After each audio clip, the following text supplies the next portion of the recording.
എങ്ങനെയുണ്ട് ആശാൻ എന്നൊരു പടം ഞാൻ ഷൂട്ട് ചെയ്യുമ്പം അന്ന് മമ്മൂട്ടിയുടെ ഭയങ്കര ഉറക്കമില്ലാതെ അഭിനയിച്ചിട്ടുണ്ട്. അപ്പം പകൽ മുഴുവൻ അദ്ദേഹം വേറെ പടത്തിൽ അഭിനയിക്കാൻ പോകും, രാത്രി വന്നിട്ട് നമ്മളോട് അഭിനയിക്കും.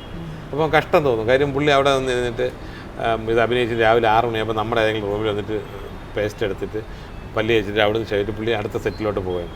റെസ്റ്റ് ഇല്ലാതെ അദ്ദേഹമൊക്കെ ഞാൻ പറയാം, മമ്മൂട്ടി മോഹൻലാലൊക്കെ ഈ പൊസിഷനിൽ എത്തിൻ്റെ പുറകിൽ ഇത്രയും കഷ്ടപ്പാടുകളുണ്ടെന്ന് ഞാൻ പറയും.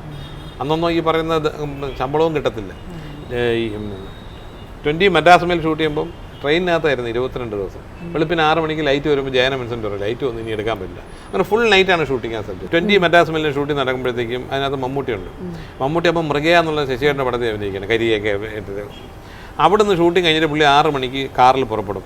ഇതും പാലക്കാട് തന്നെ. ഞങ്ങൾ ഷൊർണൂർ നിലമ്പൂർ റൂട്ടിൽ പോകുമ്പോൾ പുള്ളി ഏതെങ്കിലും സ്റ്റേഷനിൽ വരുമ്പോഴത്തേക്ക് അന്ന് മൊബൈൽ ഫോണൊന്നും ഇല്ലല്ലോ, ഈ ട്രെയിൻ പോണത് കണ്ട് നിർത്തിയിട്ട് എവിടെയെങ്കിലും കയറും. അങ്ങനെ 22 ദിവസം പുള്ളി വെളുപ്പിന് 6 മണി വരെ അഭിനയിക്കും. എന്നിട്ട് അവിടെ നേരെ കുളിച്ച് ഫ്രഷായിട്ട് ശശിയേട്ടൻ്റെ സെറ്റിലേക്ക് പോകും. അങ്ങനെ 22 ദിവസം പുള്ളി ഉറങ്ങിയിട്ടില്ല. ഞങ്ങളൊക്കെ രാവിലെ 6 മണിക്ക് വന്നാൽ എൻ്റെ കൂട്ടത്തിലുള്ളവരെല്ലാം അപ്പോഴേ കിടന്ന് ഉറങ്ങും. ഉച്ച വരെ ഞാൻ ഉറങ്ങത്തില്ല. രാവിലെ ഒന്ന് കുളിച്ച് ബ്രേക്ക്ഫാസ്റ്റ് കഴിക്കും. അല്ല, ഇതിൽ നമുക്ക് മനസ്സിലാവുന്ന ഒരു പോയിന്റ്, നമ്മളൊരു സിനിമ കണ്ട ഉടൻ റേറ്റ് ചെയ്യും, പക്ഷെ എത്രത്തോളം കഷ്ടപ്പെട്ടാണ് സിനിമയിൽ. ഞാൻ പറയും, ഇപ്പോൾ എല്ലാവരും പറയില്ല മമ്മൂട്ടി മോഹൻലാലും ഇത്രയും കൊല്ലമായിട്ട് നിൽക്കുന്നില്ല. ഇനിയുള്ള ജനറേഷൻ അത് നിൽക്കാൻ പറ്റുമെന്ന് എനിക്ക് തോന്നുന്നില്ല. കാര്യം ഇതിൻ്റെ അകത്തൊരു ഡെഡിക്കേഷൻ ഉണ്ട്, ഹാർഡ് വർക്കുണ്ട്. അത് അവർ അതിഭയങ്കരമായിട്ട് കഷ്ടപ്പെട്ടിട്ടുണ്ട്. അത് പറയാതിരിക്കാൻ വേണ്ടി.